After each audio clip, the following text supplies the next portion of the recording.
دنیا میں کوئی کسی کا رازدار نہیں ہے۔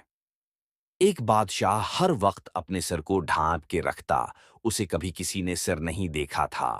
بہت سے لوگوں نے اس راز کو جاننے کی کوشش کی، لیکن بادشاہ ہر مرتبہ کمال مہارت سے بات کا رخ موڑ کر جواب دینے سے بچ جاتا۔ ایک روز اس کے وزیر خاص نے بادشاہ سے اس راز کو جاننے کی ٹھان لی۔ حسب سابق بادشاہ نے بڑی کوشش کی کہ کسی طرح وزیر کا دھیان ادھر ادھر ہو جائے، لیکن اس نے بھی جاننے کا مصمم ارادہ کر رکھا تھا۔ آخر بادشاہ نے وزیر کے سامنے ہتھیار ڈال دیے، لیکن اسے ایک شرط پر بتانے کی حامی بھری کہ وہ آگے کسی کو نہیں بتائے گا، اور ساتھ ہی کہا کہ اگر اس نے شرط کی خلاف ورزی کی تو اسے سخت سزا بھگتنا ہوگی۔ بادشاہ نے بتایا کہ اس کے سر پر ایک سینگ ہے، اسی لیے وہ اپنے سر کو ہمیشہ ڈھانپ کے رکھتا ہے۔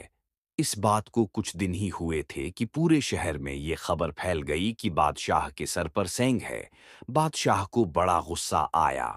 اس نے اپنے اس وزیر خاص کو طلب کیا اور شرط کی خلاف ورزی کی پاداش میں شاہی حکم صادر کیا کہ اسے سخت سے سخت سزا دی جائے۔